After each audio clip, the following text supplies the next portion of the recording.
Maltraitance. La nounou de Rose, qui a reconnu l'avoir secouée, a été mise en examen, notamment pour meurtre sur mineur de 15 ans.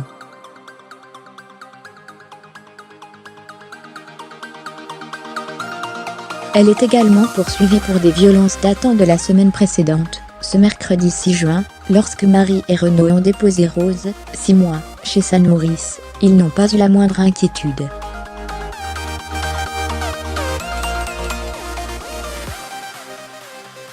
Comme tous les jeunes parents, on a eu un petit pincement au cœur en la déposant, mais on avait totalement confiance, soupire la jeune maman.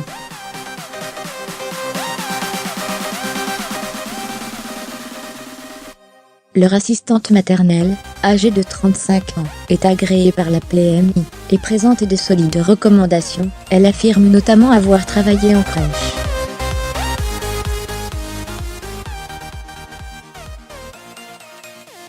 Surtout, elle garde depuis quelques mois le fils d'une amie du couple. Les retours sont excellents et Rose est un bébé facile.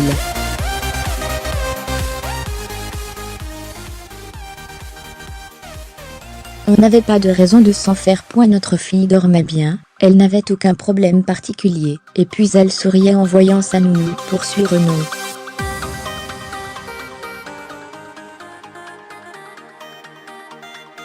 Le 6 juin, c'est donc la 5e fois que Rose passe la journée chez elle, à Créteil.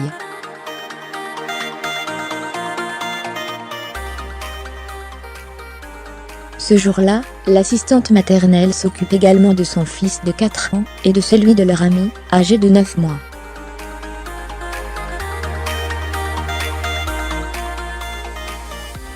Dans la matinée, les jeunes parents reçoivent quelques photos et vidéos. Tout a l'air de se passer pour le mieux, la fillette sourit, mange.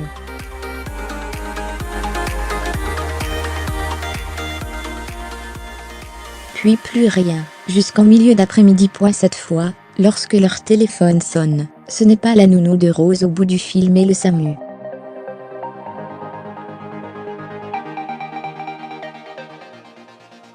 Le médecin leur explique que leur fille est inconsciente, transportée en urgence à l'hôpital Necker.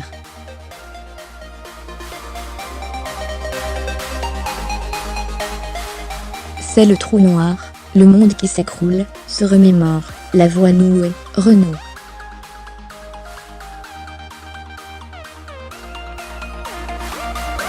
Marie essaye désespérément d'appeler leur nourrice, pour comprendre ce qu'il s'est passé, mais celle-ci est aux abonnés absents.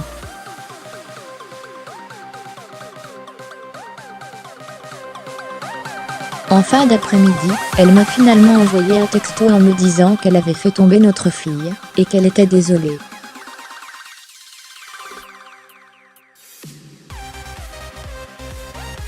Fermez les guillemets, c'est également l'explication qu'elle a donnée mardi, en garde à vue. Elle indique alors avoir un problème au bras, et avoir lâché accidentellement l'enfant.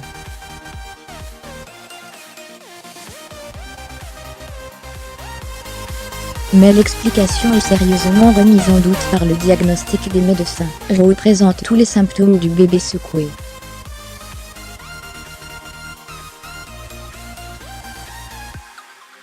Le soir de son admission à l'hôpital Necker, une équipe de médecins prend longuement Renaud et Marie à part.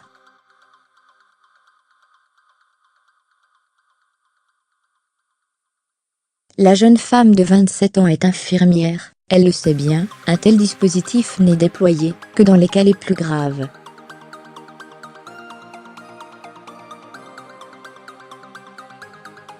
Ils nous ont fait part de leurs inquiétudes sur son état de santé, ils étaient très pessimistes.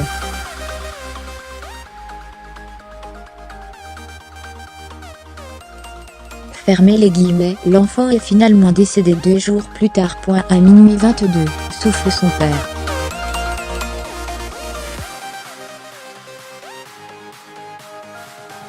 Comme d'usage, lorsqu'un cas de maltraitance est suspecté, le procureur a immédiatement été averti.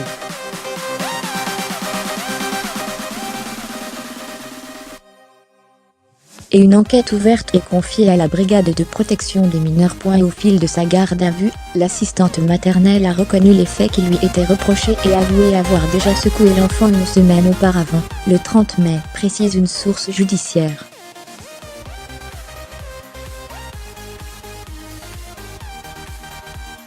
Elle a été mise en examen pour meurtre sur mineur de 15 ans et violence sans incapacité sur mineur de 15 ans par personne ayant autorité.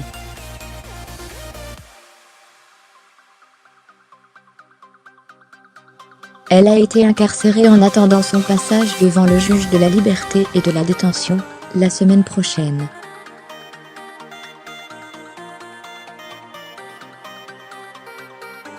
L'enquête humaine est encore qu'à ses balbutiements, mais selon les premiers éléments, l'assistante maternelle avait suivi une formation sur le syndrome du bébé secoué.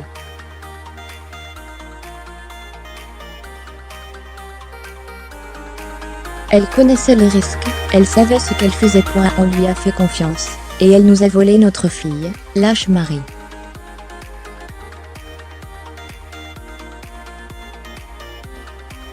Avec son mari, la jeune femme s'est investie dans l'association Tassiana, qui milite pour une meilleure prévention du bébé secoué.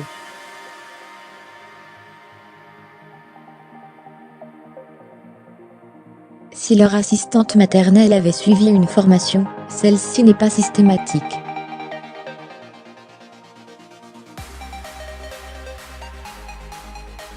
On veut que ce qui s'est passé avec Rose ne se reproduise plus. Nous voulons que la PMI et le Conseil général prennent leurs responsabilités et améliorent la prévention.